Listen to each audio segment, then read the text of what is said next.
And we are back with Blake Hansen right now talking about the forecast. And Blake, we are experiencing some chances of severe weather coming up. Now, what are we looking at here? Yeah, you know, for the rest of tonight, Jordan, we are quiet. That's the good news, at least kicking off this forecast. Still muggy, and even for some at the lakeshore, a touch foggy. But that all changes tomorrow later in the day, and then once again later in the day on Thursday, with our thunderstorm risk increasing along with that potential of severe weather. That's why we have a 13 weather impact alert for tomorrow and Thursday. Now, broadly through the daylight hours of Wednesday and Thursday, it's about the heat and humidity.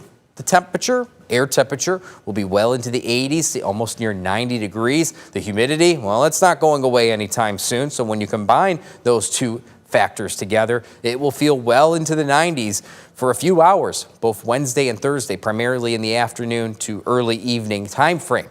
With all that fuel in our atmosphere, that means we'll see the potential of storms pick up across the area. And because of that fuel and a few other ingredients, severe weather is an increasing potential of our forecast. So bottom line here is it's just important to stay weather aware, as always, when we have the risk of severe weather. And also just be mindful of the heat, especially if you have outdoor plans, outdoor work over the next 48 hours. Daytime highs today, a bit of a range, 70s near and north of Muskegon. That's where cloud coverage has been abundant throughout the daylight hours, including some marine fog up and down the lakeshore, especially near and north of Grand Haven. This humid air mass interacting with the cooler waters of Lake Michigan, providing that fog, and that's going to likely continue in some capacity this evening, tonight, and tomorrow morning. Where sunshine has snuck through over the past few hours, temperatures have soared into the lower to middle 80s from Holland, Grand Rapids, Ionia, and places southward. We'll be warmer tomorrow. 13 weather balls blinking red. A very warm June day ahead of us as we near 90 degrees, and eventually thunderstorms will be in sight. Here's a look out of Grand Haven. You can't really see the lighthouse. Well, there it is. You can kind of see a little bit of the lighthouse there in the backdrop, but that is all due to that interaction of this humid air mass still over those cooler waters of Lake Michigan.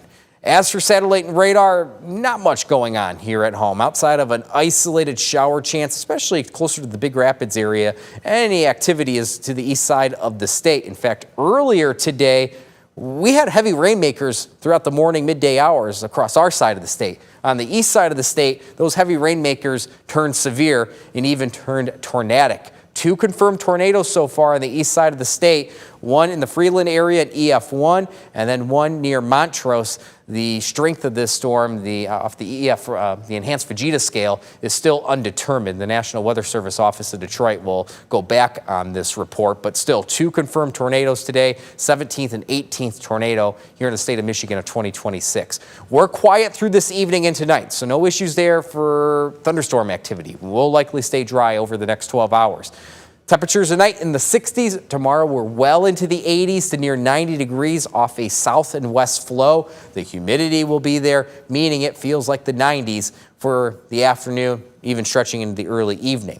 Now the focus turns to severe weather. 2 rounds of severe weather. Here's Wednesday's risk. Higher risk just to our west. We will be watching thunderstorms develop as the day goes on tomorrow and congealing into some sort of squall line by evening and pressing into West Michigan. We're still under a level 2 slight risk out of 5 here at home, meaning there is a scattered chance of severe weather. Our main focus tomorrow evening will be in the way of straight line winds, potentially on the strong to damaging side.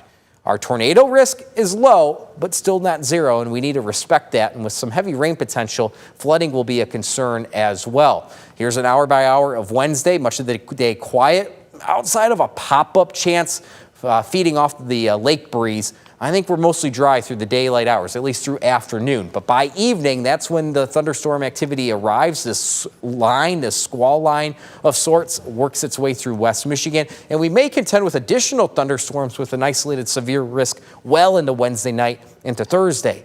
Then we have Thursday's risk, and Thursday's risk is higher across West Michigan. There's that level 3 out of 5 risk nosing its way into the area. This is all due to a cold front now pressing into West Michigan. Again, this is Thursday's risk, and with some added ingredients in our atmosphere, a higher risk of damaging straight line winds across West Michigan, along with a higher risk of tornadoes and even hail, and then the continued risk for flooding. As the day goes on, we'll be watching another line of thunderstorms press into the area, and that is going to be our focus later in the afternoon through the evening hours. So again, 2 rounds of severe storms, potentially at the very least thunderstorms developing across West Michigan. Temperatures well in the 80s tomorrow to near 90 degrees. Could be some fog in the morning at the lakeshore, but our focus will be later in the day with those thunderstorms pressing in to the area. 13 on your side, 7-day forecast. We'll make this quick. After Thursday, we do dry out on Friday. After Saturday, one more day of some mugginess, Jordan, we cool down. We're likely only going to be in the 70s by the end of the weekend into the start of next week. But it's so important when we have these severe weather risks, these 13 weather impact alerts, stay weather aware. Absolutely. Keep it locked on here on 13 on your side to get the latest information as soon as we're getting it to you to make sure that you are staying safe from these storms. Yep.